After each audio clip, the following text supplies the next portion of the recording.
Welcome to this week's episode of Andrea Lake 101, The Making of a Billionaire. We're going to do something a little bit different this week.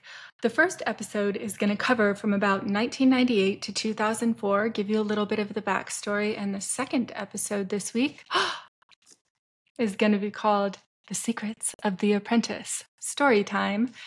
And it's going to cover my experience on The Apprentice, as well as the coverage in the recent book, Apprentice in Wonderland. But let's start out in 1998. If you haven't followed the story so far, and this is your first episode, you're just going to want to go back to the first episode because I've already covered a lot of the business experience. I have started 14 plus companies. My name is Andrea Lake. I started Sticker Junkie, Yoga Junkie, Delinquent Distribution, which owned the exclusive sales rights on the merchandise for Minecraft, World of Warcraft, Call of Duty, The Walking Dead. And I've started a bunch of other companies, but today we're just going to focus on Sticker Junkie and Delinquent Distribution and how I started those companies. In 1992, I started Rhythm Sticks, have already covered that story, and met that dude Justin, who taught me how to do a t-shirt company. And I very casually said, like, oh yeah, I did $150,000 in revenue my first year of sales. To which I got many, many, many people asking, how the fuck did you do that though? Like literally how? And I was like, oh yeah, cool, right. So the way exactly that I did that was I bought a mailing list from a company that now currently is called Data Axle. They used to be called InfoUSA. I bought the mailing list and phone number for every single tattoo shop in the country and every single head shop in the country. And I printed out like 15,000 catalogs, and I would send 300 or 400 or 500 catalogs every week to different stores. And then that next week, I would call every single one of the stores. This was actually how I got my very first employee. This was for Anti-Establishment Clothing. This was in 1998. People asked me, like, how did you know how to do that? And I was like, I didn't know how to do anything. I just started doing things. And if something would work and get sales, then I would do more of that thing. So when I started selling to head shops with my clothing company, Anti-Establishment, I brought the worst catalog in the history of ever in person and a couple sample t-shirts. And I had 98 slogans. Well, I didn't have all of the t-shirts printed for all 98 t-shirts because I would have had to print like a dozen mediums, a dozen large, a dozen extra large for each size. And that's a lot of inventory. That was very expensive back then. So I only printed like 36 each of the 12 designs that I thought would sell the best. And when I went into the stores, I said, hey, do you guys want to buy like a bundle of my best sellers? And I had a little order form with a checkbox in it where you could just choose, like, I want to spend $250, $500, $1,000. And whatever amount they checked, that's how many t-shirts that they got. That way they wouldn't like go through the whole catalog and be like, we want one medium-sized t-shirt of I hate people like you, or of relationships suck, or one of the t-shirts that was in the catalog but just simply was not one of the best-selling t-shirts. So instead, I would populate them with all the ones that I knew were going to sell well. I was selling to head shops. So I mean, t-shirts that said, life's too short to smoke cheap pot, I'd rather be getting high, I heart pot, all of these different shirts. And they sold like gangbusters. And that's how I started. And I got all of the local shops in San Diego and a bunch of the local shops in Orange County and LA, Southern California. And then I was like, wait, but the shops all over the country would order these. So I bought the mailing list and I started sending them to shops, but I barely had any time to call these shops because I also was packing orders, running all of the credit cards from the internet. Because in 1998, when I very first set up my website, we would literally like get the credit card and then have to run it on an outside machine that very quickly changed with the encryption on the internet, which we got in like 1999. I was packing boxes. I was doing everything. And my mentor said to me one day, look, you can pack boxes better than anyone else in your company, but do you want to spend time packing boxes? That's not where you should spend your time. So I found a friend and paid that person $8 an hour, which was like a lot of money back then. Minimum wage, I think, was like $4.25 or $5 or something. And I made a rule for myself the whole time that that first employee was there, that I was paying them money to do something that I myself could do, that I had to be doing something that was making money while they were there working. So I just made phone calls to stores the entire time. And that day, I made 4 hours of phone calls. I made like $1,500 and I was like, shit. And I talked to her as she was leaving and said, hey, can you come back tomorrow? Can you start full time immediately? And I will just start full time calling stores. And that's what I did after I had only been in business for like 4 or 6 months.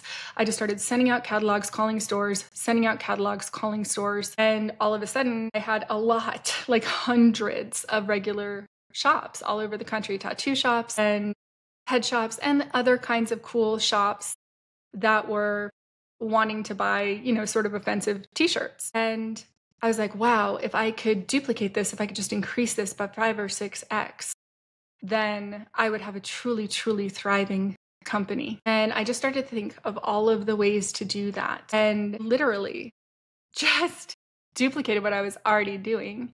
Plus, I started taking out back covers of magazines. And there was no Google when I started. I started this company in 98. And like even when Google first baby barely began in 99, it didn't have like this robust advertising that I was aware of in any way to get people directed to my website. And so mostly you take out ads in magazines, I'm not kidding, to get people to go to a website. It was crazy. It was madness. But that is what we did. And so I advertised on the back cover of Rolling Stone and Blender and Stuff and High Times and all of these magazines that would literally have like a bunch of boxes of the different t-shirts in them and then a 1-800 number as well as the website so people could just go online or they could call and order whatever t-shirts that they wanted from the back of the magazine. And that did really well. Like the back cover of High Times magazine, I think cost $6,000 a month back then, and I would make, $9 or $10 or $12,000 a month in sales. So that was just barely baby breaking even after we included all of the time and energy and cost and shipping and all of the stuff, all of the expenses that like you don't really think about that go into it. The cost of actually printing this t-shirt, manufacturing the t-shirt, getting someone in there to do the shipping, etc. And I was like, wow, this is really a lot of work, but this is great. This is coming along really, really well. And I think I can get the sales up to $1 million. And then everything that I was doing was geared towards getting in that first 400 stores. Well, why? Why did I want to get in 400 shops? Because then I would see what actually was selling through, what people were actually reordering, what they were like, hey, we are out of those relationship suck shirts right now. We can't even keep them on the shelves. The ones that just say I heart beer, like we can't even keep those in stock. We need 24 just of those. So it very quickly gave me metrics for which ones were getting reordered. And then I slowly, steadily, every time I was getting paid from these new stores, I would print more and more of the other 98 t-shirts that were in the catalog. Then in the second year of business, I tripled down my effort. I never had any other salespeople. I was the only salesperson. So I would just work for 70 or 80 or 90 hours a week, going to stores, calling stores, getting rejected, having people tell me to fuck off on the telephone. And I would just be like, whoa, thank you for saving me so much time. You just made life so easy for me. And then also getting all of these people ordering from us on the internet. Well, because we were advertising in Maxim and Blender and Stuff and Rolling Stone and every music magazine that was really, really popular in the 90s, we had a lot of bands that would just come on. And they were just buying our stuff. We were not sponsoring them. We did not know how to contact them. We did not know who they were. I did not know how to reach out to an indie record label, which is all I would have needed to do to create some sort of an agreement with bands. Literally, they just bought stuff because they saw our ads and then they would start wearing it on stage. Patrick Dollimer from Live, he was a drummer in that band. He used to change every encore into a different anti-establishment shirt. And like, I went home one day after I'd gone out with some of my girlfriends and I had like $1,000 order. And I was like, what is this? And it was for the band Live. And I was like, what? What? System of a Down showed up just like in a magazine wearing one of our t-shirts. Good Charlotte, and on and on and on. And so I was selling on the music scene in San Diego, and I knew a lot of the smaller bands, but I didn't know any of the big bands. So I got to work. I did street fairs. I did tattoo conventions. I would go set up booths at the Kobe swap meet when I didn't have anything else to do and sell like $600 on a Saturday and on a Sunday at the swap meet. I would go anywhere and show the stuff and sell the stuff because it was not easy back then. You couldn't just have like a awesome social media feed or have an awesome influencer like send something out for you. It just was way, way different before the internet.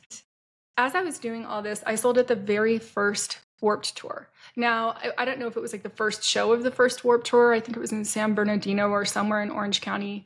Blink-182 was playing on the backstage. Like not even the first stage or the second stage. I think they were playing like on the third stage. They were not famous yet.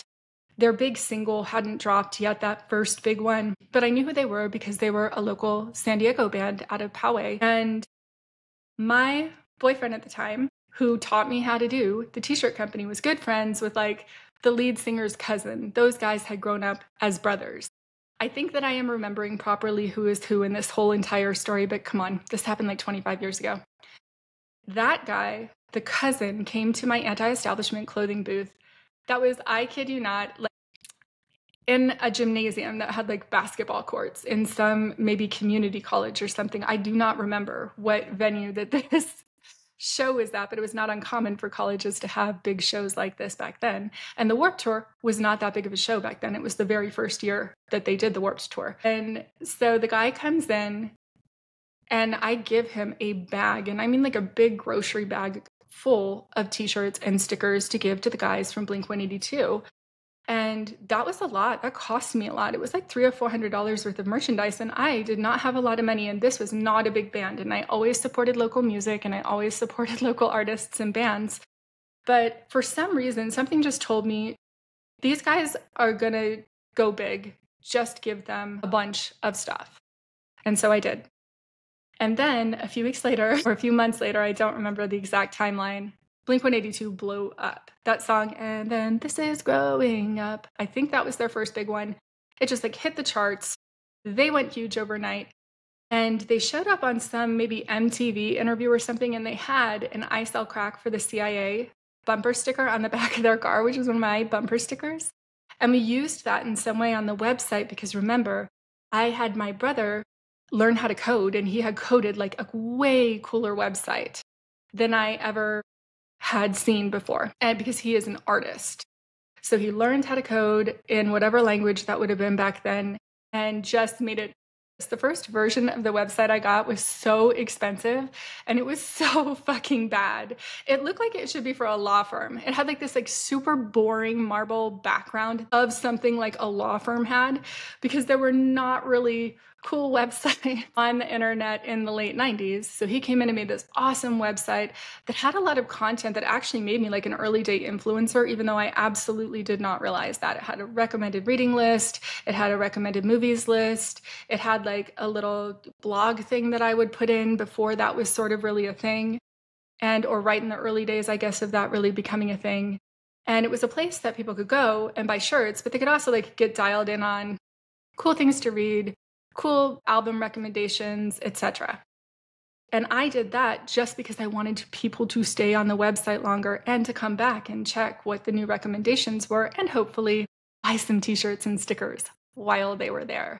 So we like used that picture on the old website and I just was stoked because it got us so much street cred every time one of these bands would just like show up. Like the guys from Good Charlotte, I don't remember which one of them, showed up with a Sticker Junkie sticker, or I'm sorry, with an anti-establishment sticker on their guitar or on their guitar case. And I was just like, what is happening? This is so amazing because we didn't pay for any of that.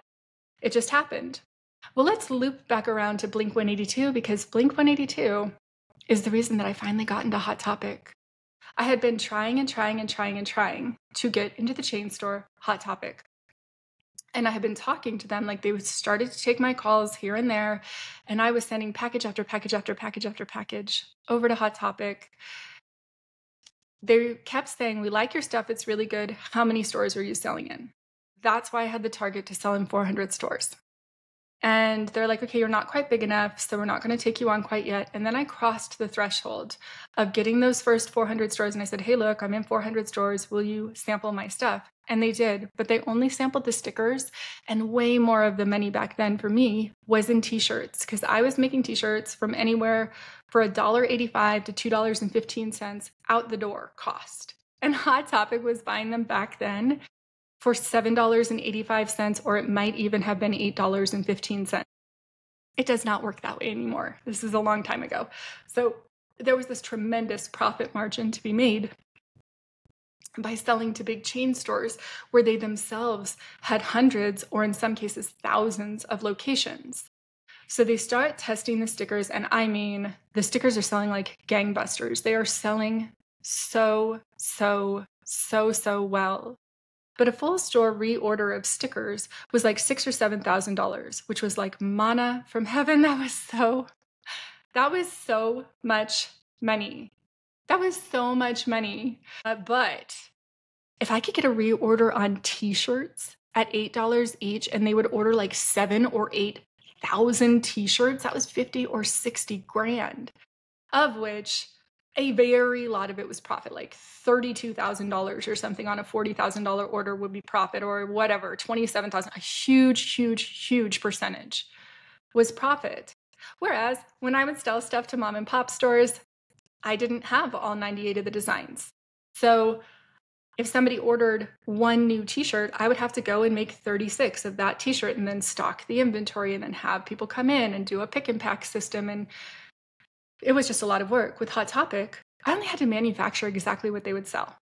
If they ordered, a test order of this t-shirt, that might be 600 shirts. I make those 600 shirts. I send them those 600 shirts. They either sell or they don't sell.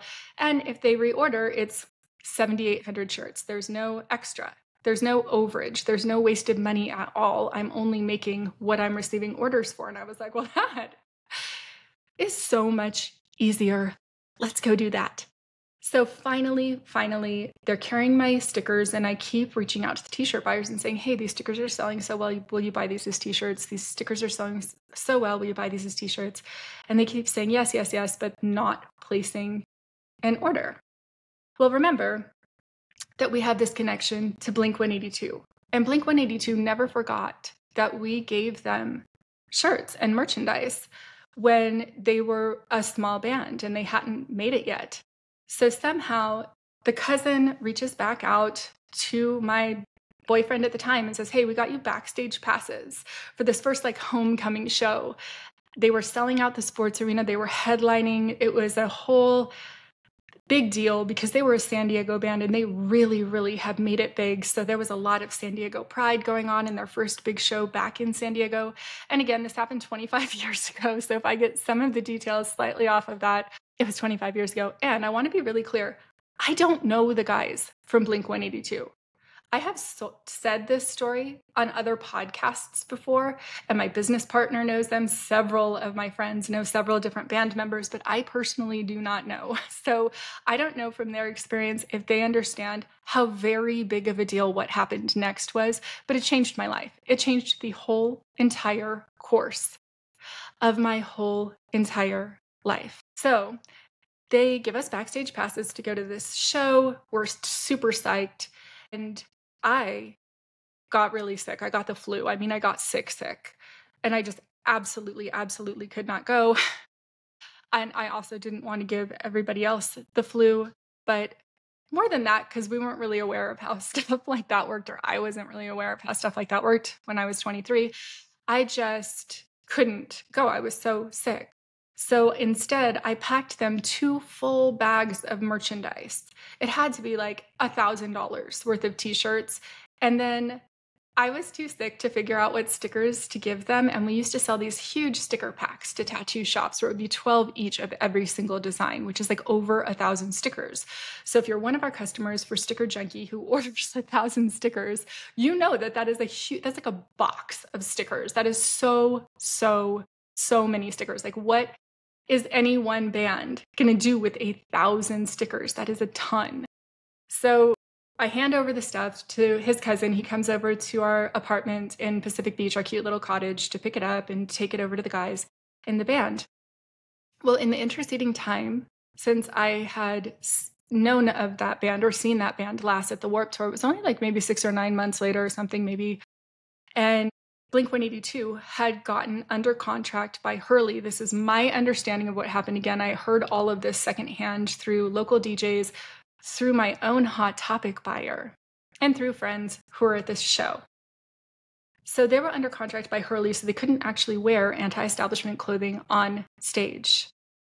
So there was no social media when this happened. I don't have a single video of this having happened, but it absolutely changed my life. So apparently, Blink-182 plays the show, comes back for an encore, plays the show, comes back for another encore, and in the final encore, whatever it was, the lead singer stripped naked, just with underwear, and covered the underwear in anti-establishment stickers with all these funny slogans and serious slogans and whatever, and then took the rat, because he couldn't wear it on clothes, so he just covered his body in stickers too, and took the rest of the stickers that we had sent him and threw them out into the audience, into the mosh pit at that show. And on Monday, that was like a Friday or Saturday night, and on Monday, I got a call from the Hot Topic buyer who said, "You're not going to believe what happened this weekend." And he's the one that told me that story. And he said, "We are ready to go. We have our first order with you guys for the first 3 sticker or t-shirts that we are going to sample with Hot Topic." And I could not have been more stoked. I was like, "What? Are you kidding me?" So that was how I got the very first chain store order for anti-establishment clothing. And I mean, it was 3 designs. It was either 6 or maybe even 900 each of each design at that $8 each. So already that is a fantastic order for us. And I just have my eyes on the prize of like, wow, if this sells through, they're going to buy 5 or 6 or 7 or 8 or 10,000 of this design based on how much it sells. And I was so confident it was going to sell. Girl, I created this whole fucking company just to get it into Hot Topic. That's why I made this company. That's how I made this company. That's what I made this company for. Because I was obsessed with that store when I was like 16. And by the time I was 23, which is how old I am in this story, they had gotten huge. I mean, I don't remember. They were somewhere between 600 and 1,200 locations at this point. And I was just like, oh my God, I am set if I get into this store. Well, unfortunately, I get a call back from my buyer, and the shirts didn't sell. And he said, "That's okay. We think we maybe just picked the wrong ones. Can you send over a bunch of recommendations? Send over like 15 recommendations." And so I did. And they tested 3 more. But the 3 more that they tested were like the ones that I absolutely wouldn't have wanted them to test. They were the lowest 3 out of all 15 or 20 or however many they told me to send over. And I was like, shoot. So I called the buyer and I said, "I actually don't think that those are the best ones to test." He's like, no, we know what we're doing. These are the tests. And I was like, okay, cool. You guys know your audience, obviously. And a lot of the ones that they tested had sold well as stickers, but I just didn't anticipate they would sell as well as t-shirts. And I was correct. And those ones didn't sell through. And I said, "Oh my God, please, please, please, please try one more test." And so he said, "Okay, I'm going to try these 3. I think these 3 are going to do really well. They're also getting really good traction in the store as stickers." And I still was like, shoot, those aren't the ones that I would do. He tries those 3, and spoiler alert, those 3 didn't sell either. We're up to 9 tests right now. That's unusual. They don't usually stick with a vendor if there is a 0% success rate on sell-through. So I get on the phone with him again and I just beg him. I'm like, "Please just try the 3 that I have been wanting you to try all the way along." And I do. And you already know where this is going. Those don't sell either. So now I'm trying to call Hot Topic to get the sell-through numbers and to talk to them. And I cannot get the buyer on the phone. He literally will not take a call with me. He won't. And I was like, then finally his assistant buyer, and I'm calling every day and leaving messages like every day. And his assistant buyer that are like, hey, so-and-so, really want to chat. How's it going? Blah, blah, blah. So finally his assistant buyer, this guy Isaac, calls me back and says, "Hey." And I'm like, "Hey, how's it going, Isaac?" And he's like, "Yeah, so-and-so, the buyer wanted me to call you to talk to you. He's not going to take your calls anymore, Andrea." And I was like, "What? What? No, what? No, what the fuck?" And he goes, "No, girl, these just aren't selling. And we make bonus on sell-through. And it's not working. They're not selling for us." And I was like, shit. and I totally just start crying. I just start crying. The ugly cry. The cry where everyone knows you're crying, where I can't hide that I am crying, like at all. And just for a second, we're going to take a little pause here and talk about self-esteem of me when I was in my early 20s. So this is what I looked like when I was in my 30s, when I was on The Apprentice. I am showing this for everyone that is watching on YouTube. I don't have a picture here of when I was in my 20s. Suffice it to say, I look like a Victoria's Secret model. I was a lover of hot yoga. I am 5'10". I was in sleeked and toned and perfect shape. I always had the right makeup on. I always had the right outfit on. And that was more unusual back then. And I truly, truly thought that I was hideously unattractive. Like the messaging that I had received as a woman coming up in the 80s and 90s was not good. It was consistently pointed out. Every flaw that I would have, especially since I was a runway model, I was told directly to my face that I was hideously unattractive, that if I ever wanted a chance to be a model, like I would need to get my nose done, I would need to get my boobs done, which is crazy because they're pretty great and they're real. I would need to alter myself in this way or that way. I was too heavy over here. I needed more weight over there. It just was a nightmare. The types of very consistent negative messaging. So I did not realize that when I walked in the door as a smoking hot, very sexy professional fire dancer that always would show up in 4-inch heels and the cutest outfits that you could imagine, that all of a sudden now this poor 21-year-old kid at Hot Topic, because he was 21, is dealing with this young woman who is bawling, sobbing on the phone. I came to find out later that I was an attractive woman and there would have been a power dynamic going on there that I truly had no idea. None was happening at all. So I'm crying, and this kid does not know what to do with a woman on the phone crying. And he's like, "Oh my God, Andrea, I'm really sorry." And I go, "It's just that I think I'm going to have to go back to working escrow." And I'm crying hard. And I was an escrow officer for a little while, for just like a little bit. I did this for about 9 months when I was 22 to make the money to buy the t-shirts. You guys, it was so expensive to start a t-shirt company back then. So like I would go and work and get my paycheck and take that $1,500 or $2,000 or whatever it was and go to Mission Imprintables, which was a blank t-shirt supplier in San Diego, and buy cases and cases of t-shirts, buy enough t-shirts to get a volume case discount, go pay my screen printer. Like I had to work a real job during the day. And then I would get home and I would work all night until I fell asleep. I would wake up at 3 or 4 in the morning and work until I had to leave to go to the escrow job at 6:30. And I would work all day, every day on the weekends because I knew that I just wanted to work for myself. And that any temporary office job that I took in the interim, that was just a means to an end. Luckily, that office job taught me a lot. It taught me how to properly structure a letter that looked legal. It taught me how to properly read legal documents. It taught me a ton that came in way handy as I was building my companies. But at the time, it was just a means to an end to get a paycheck, and I would exchange this many dollars of my life so that I could go fund my dream of starting this clothing line. And it wasn't until very many years later that I found out what actually happened on that call was that I was a hot young chick that was 23. Here is this poor kid who's 21, and he did not hear me say, "I think I'm going to have to go back and work in escrow." He heard me say, "I think I'm going to have to go back and become an escort." Yeah. Yeah, he did. Yeah.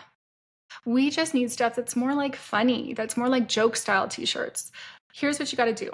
Go to the Hot Topics, walk around the store, see which word t-shirts are up on the wall in the plexiglass, see which t-shirts are on the end caps. And if you go to our website, we just had it redone. If you go to the website, it's going to be that the best sellers are the ones that pop up at the top of the page. We put this algorithm in place. Well, now, of course, everyone has algorithms that do stuff like that, but this is like revolutionary because this was maybe 2000.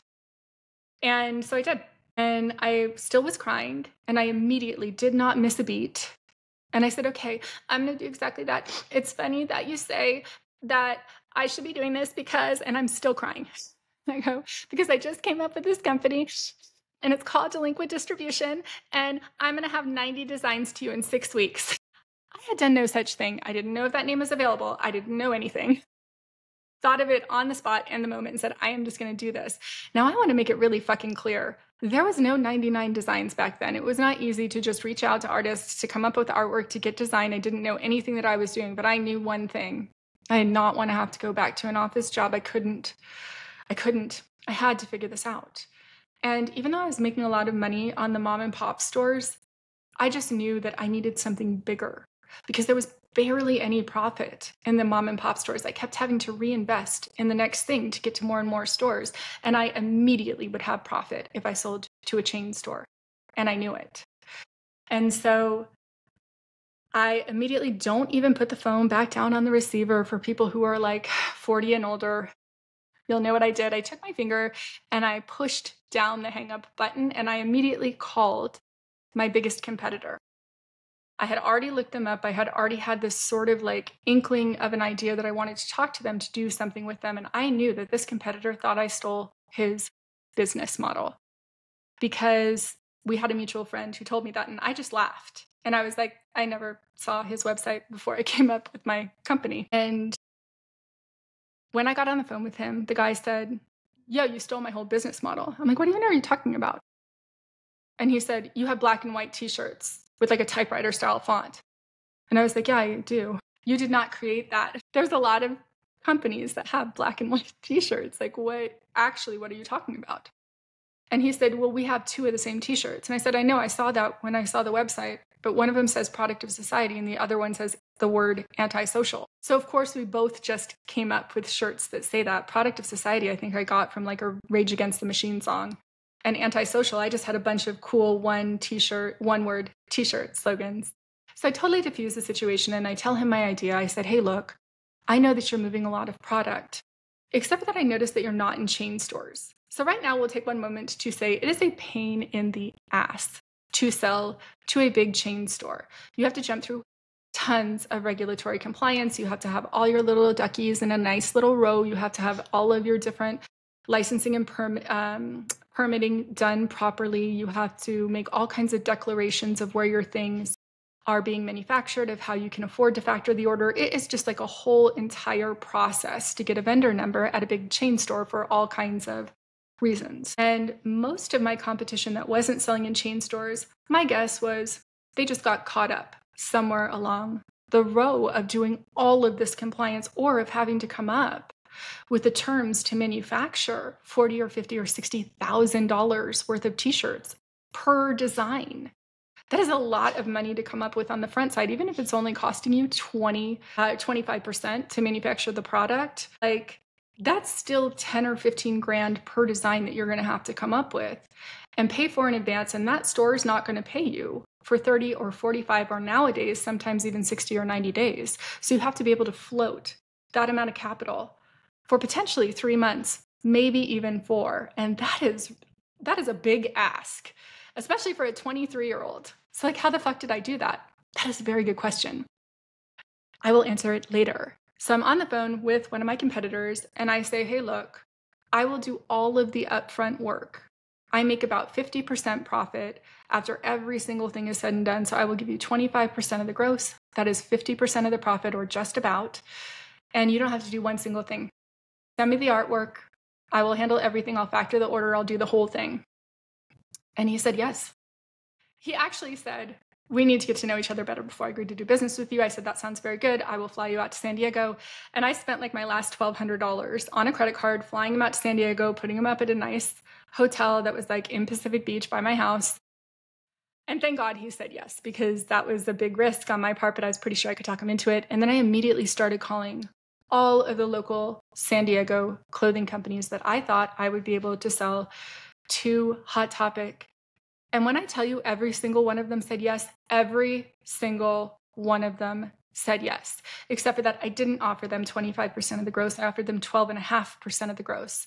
And I said, I already have the rights on such and such company because I secured that deal first. And all of them said yes, and then I wrote my own legal contracts. I get a lot of questions on that too, like, how did you know how to write your own legal contracts? And I'm like, I didn't at all. I looked it up maybe on Google. It was really early, so probably on AOL. I kind of looked up what does the licensing agreement look like? How do you write that? And then I translated it because I've always been a reader. I already had read thousands of books by the point in time that I was 23. That is what I did in all of my spare time, was just read books. And I did not read fiction. I almost exclusively read nonfiction. And so I read tons of books about the law, tons of books about things that were just fascinating to me. So I could really competently write something like that. But was it legal? Probably not. It probably didn't have all of the right, correct things in the right, correct places on it because I did not know how to do that then. I know how to do that now. And now I write stuff and then I send it to lawyers and then lawyers modify it to make sure everything is said correctly. But at the time, I just wrote it in a language that everybody that was signing it understood what they were agreeing to. I made very easy outs. I was like, if you don't like what I am doing after 6 months, you can have a 30-day notice cancellation policy on either side. Any designs that are already selling in stores will be allowed to naturally atrophy out of the store. But I won't show them anything new, and no harm, no foul, we will be done. But I have to have the contract for 6 months first, or whatever languaging I specifically put around it, something exactly like that.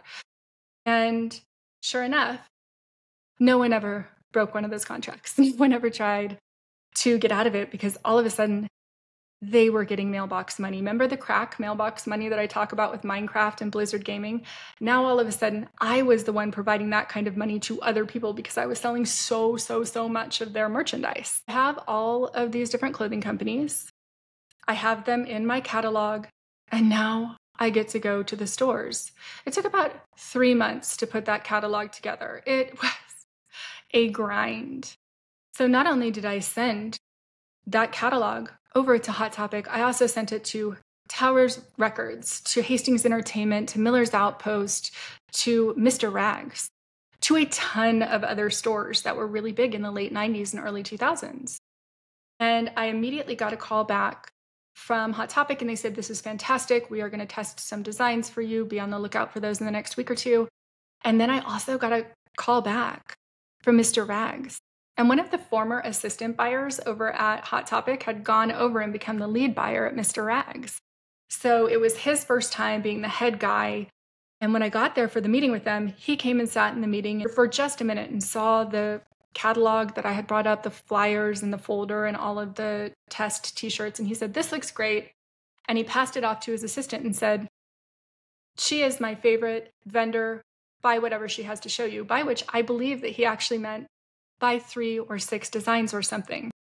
So then I very quickly explained to this woman that, hey, look, I'm actually repping like 7 different companies here. So let's get 3 each from the top 5 companies and then try 1 each from the lower companies and just like see what sells through. And she's like, oh, okay, yeah, that sounds great. So I sold like 17 designs, and they had a shortage of inventory in the store at the time at Mr. Rags at their 600 locations.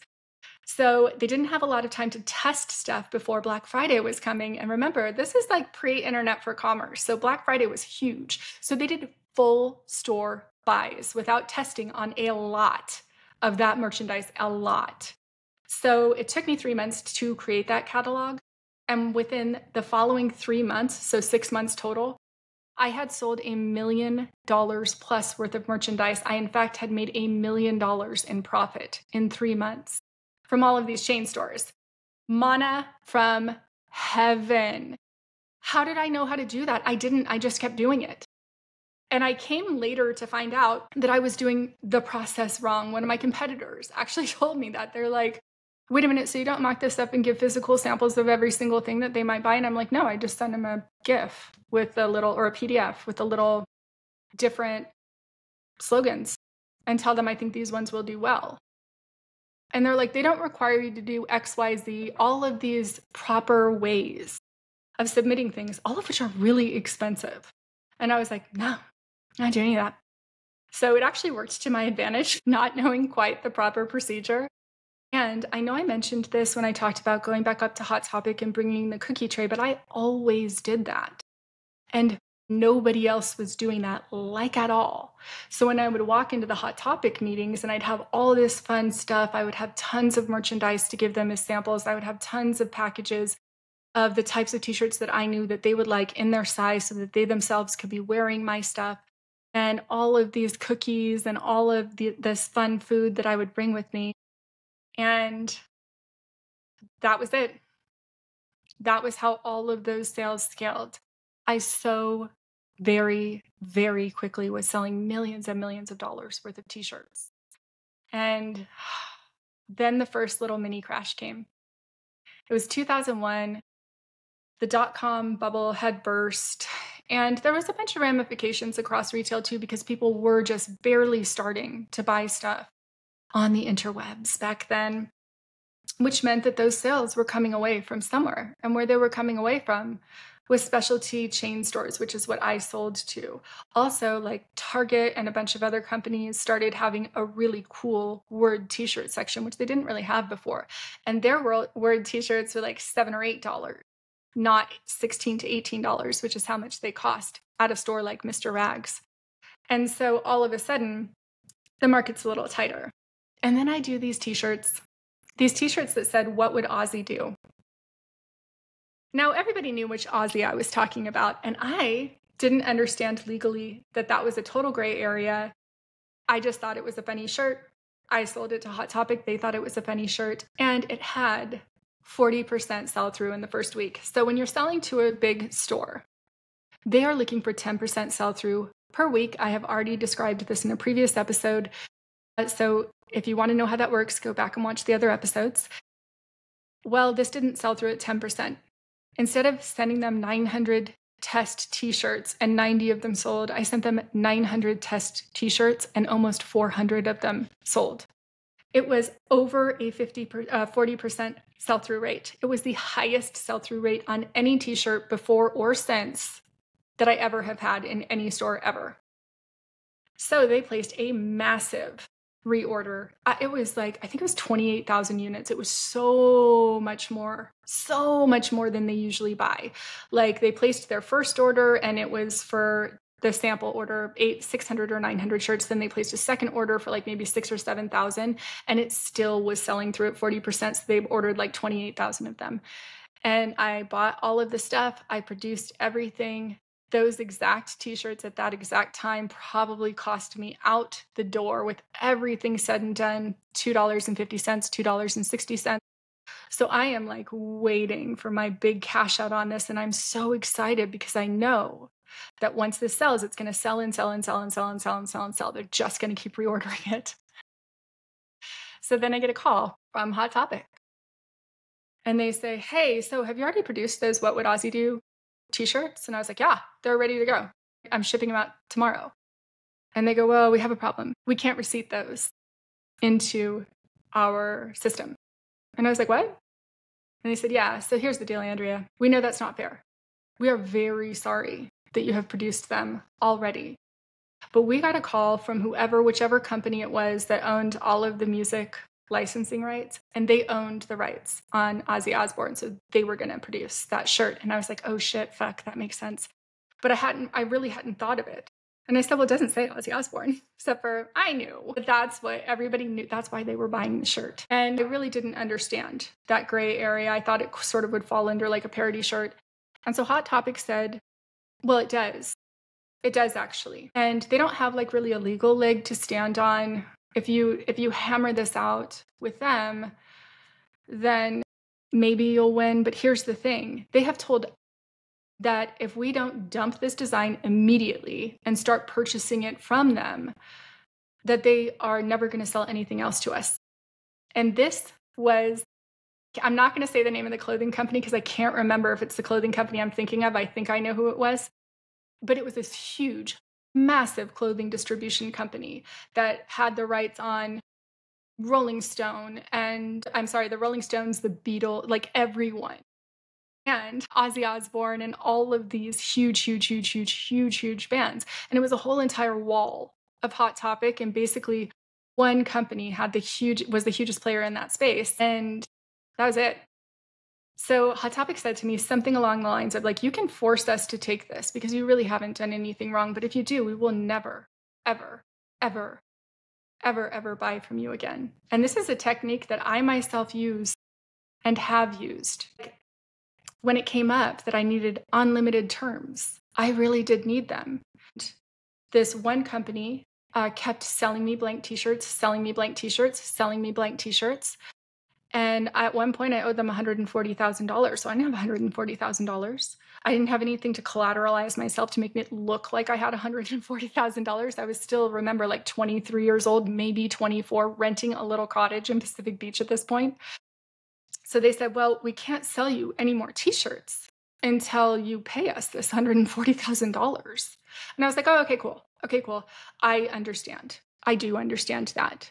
But now I'm in a bind because I ordered these on 30-day net terms, and these payments aren't due for 25 more days. And I always write you a check the second that I get paid from one of the chain stores for whatever that purchase order is. Like the second that I get the check, the very first thing that I did was pay my vendors for the screen printing and for the t-shirts.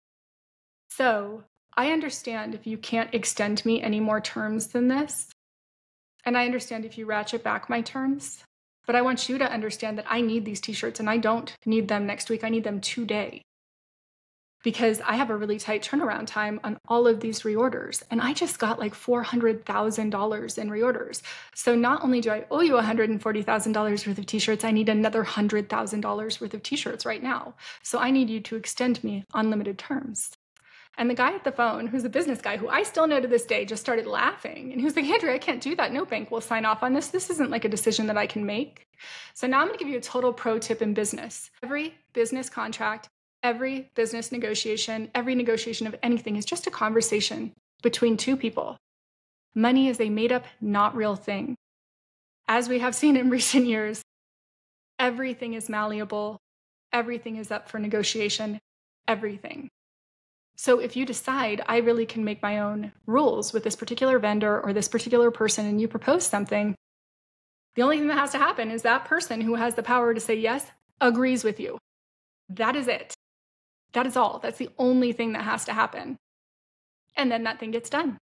So sure enough, this guy from Mission Imprintables laughs and says, you are so ridiculous, but like, fine, I will figure something out. I will figure something out internally to make this okay because you really do pay us the second that you get paid. And I really do know that about you. And you have already have this much history with us at this very high volume of owing us six figures and paying us very on time.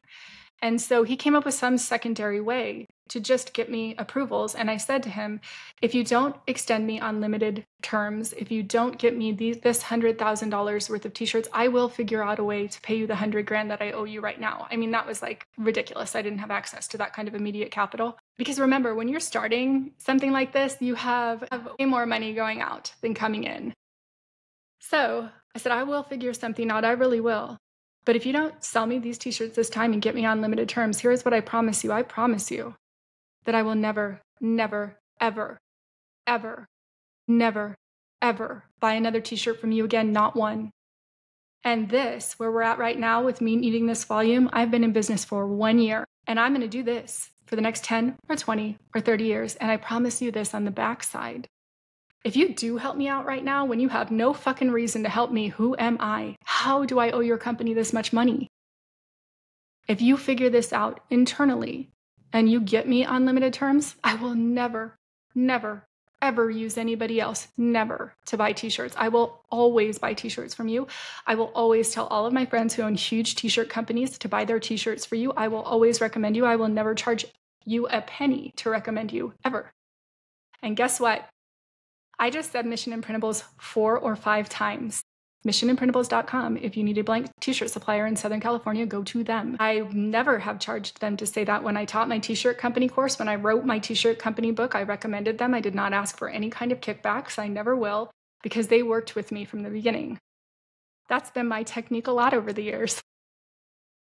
And so sadly, Hot Topic was turning that technique on me, and I knew that they meant it. And it was hard. It was a hard pill to swallow, to just eat those shirts. I mean, it was so much money. It was so much money.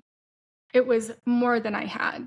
And I couldn't sell them. I couldn't sell them anywhere because I was afraid this huge company was going to come after me. And I wasn't sophisticated enough in business yet to know that I should just call that other company and say, hey, but I already produced 28,000 of these. They cost me $250 each. Can you at least just like buy them at cost and then you have them and you don't have to reproduce them and blah, blah, blah.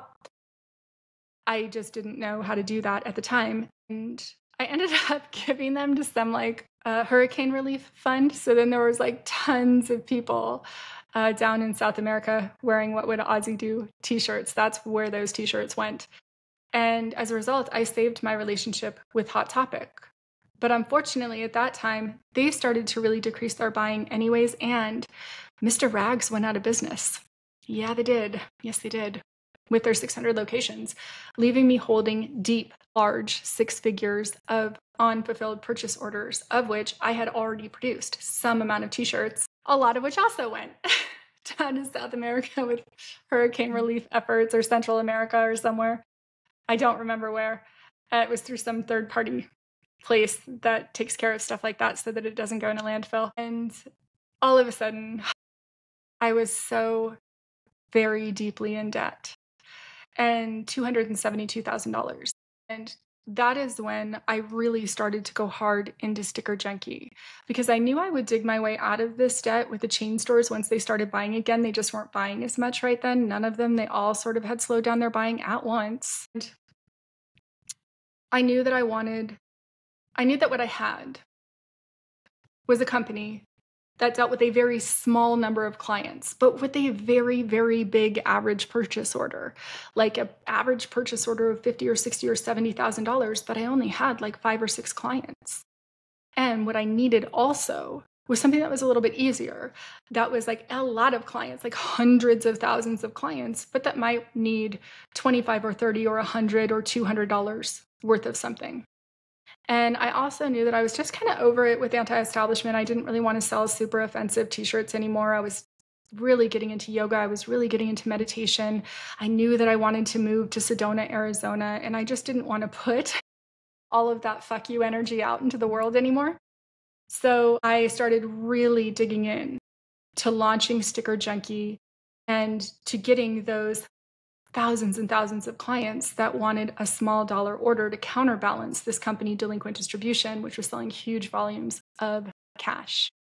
So that is where we're going to leave the story today. We're going to talk about the beginning of Sticker Junkie and how that started on another episode. But I am going to tuck out and leave you with a kind of short one here. It's been a wild week. We've been scaling the company like crazy. I haven't had hardly any time. And I still need to record the Apprentice podcast for you guys in a minute. And after that, I'm going to fill you in on the progress that we've had at Sticker Junkie, because it has been deep and wide. I hope you enjoyed this episode. Please, please drop us a like or a comment. Like, that obviously really, really helps us with the algorithm when we have engagement from you guys. And if you're watching this story right now, you and me, we're in this together. We're in this together, because you have sat and watched like 8 or 9 hours of me just talking into a camera. I promise you, I swear to you, that this is going to actually roll into a television show. It will even be more compelling as that goes along, because I'm going to peel back all of the layers on what happens as you grow and scale a business. And I'm going to give you the real dirt on how you do that. How do you handle thing after thing after thing after thing as it comes up? How do you work your way through every piece of every part of what expansion looks like? We just multiplied our sales by 4.5 times, and it should have been more. If we had more equipment, it would have been more. If we had more people, if we had better, properly put together standard operating manuals and procedures, it would have been more. We haven't emailed our mailing list at Sticker Junkie since the end of July. Why? Because we know as soon as we mail, a bunch of people will order. We haven't been able to finish everybody's back pages. We barely have done any of the back pages, only a couple hundred, and we have to do a few thousand. So we're onboarding 6 more people this week. So we'll go from 16 to 22. And I will cover how you do that. Once this starts to go even a little bit viral, we will get inundated with the next level of sales. And right now, we're in a process where we're waiting for all the equipment, the $500,000 of equipment that we just ordered, to finalize and get produced and get delivered to us. And then we'll be able to do another X growth in sales. And then that'll take us a couple months to catch up with, and then we'll be able to do another 5X of growth in sales. So my mom was like, Andrea, nobody's watching this. And I'm like, I don't use social media. I have like super, very, really, really, really good, really close friends that I don't even follow on Instagram because I didn't really use Instagram. Do you know what I use Instagram for? Trader Joe's. The only reason I kept Instagram on my phone was to see the new products that were coming out at Trader Joe's. Yes, I am that person. I am that person. I cannot wait for January when the French onion mac and cheese comes out. Oh my God, so good. But that is what I use the internet for. And she's like, yeah, but you're putting a lot of time and effort, my mom, into doing this. And I said, I know. And very soon, in the next couple weeks, we're going to run so much marketing to this and make sure that it does go viral. I'm going to cut this up in all kinds of ways and put the reels on TikTok and do Instagram reels more and more and more and more. But right now, it is A-okay by us to just sort of be low key while we get our shit together, because right now we're actually maintaining our proper turn time on Sticker Junkie. So if you order stickers from Sticker Junkie, they will get delivered in the time frame that we promise you. Like once you approve your proof, you'll get them in 3 to 7 days. Sorry, they will ship in 3 to 7 days from the time you approve your proof. And if you request express service, you can do that too. So if we get viral, all that changes. So I said, well, what should we do right now? Well, we can do something. And well, I do want to start documenting the story. Because one thing is for sure, I believe that I'm going to get where I'm going. I do. I believe that I will get to 10 million in sales by this time next year, by 9/9/2025. And I believe that I will get to 100 million in sales by 9/9/2026. The 10 million in revenue, that'll be through Sticker Junkie. The 100 million in revenue, a very big part of that will be through Sticker Junkie, and some of it will be through Magic Penny, some of it will be through Power Chick Mafia, some of it will be through a mentorship program that I release called Andrea Lake 101, the mentorship, that you'll get to come and do stuff with me if you want to learn business from me. I am pretty fucking sure that I'm going to get where I'm going. And I already have decided that I want to leapfrog years. So instead of going from 1 million to 4 million this year, my goal is to go from 1 million to 10. And then instead of the next year going from 10 million to 30, which is a way more normal progression, I'm going to go from 10 to 100. That's insane. That's completely fucking insane. So if I do that and I hit my metrics, the quantity of people who are going to want to come back and watch the story from the beginning and be like, how the fuck did you do that? Suffice it to say, I believe that it will be a high number of people who would be interested in seeing a nitty gritty of like, this is how you actually build a company like that. This is how you scale. This is how you handle a problem when it comes. This is how you take advantage of a competitor doing some wild shit over at their company. This is how you secure really big clients. This is how you make it attractive once you have a really big client. This is how you use gifting to remind them how much you appreciate their business. This is how you do it. It is a lot. So right now what we're looking for is the first 1,000 Fanatic fans. I am a Fanatic fan of Sakara.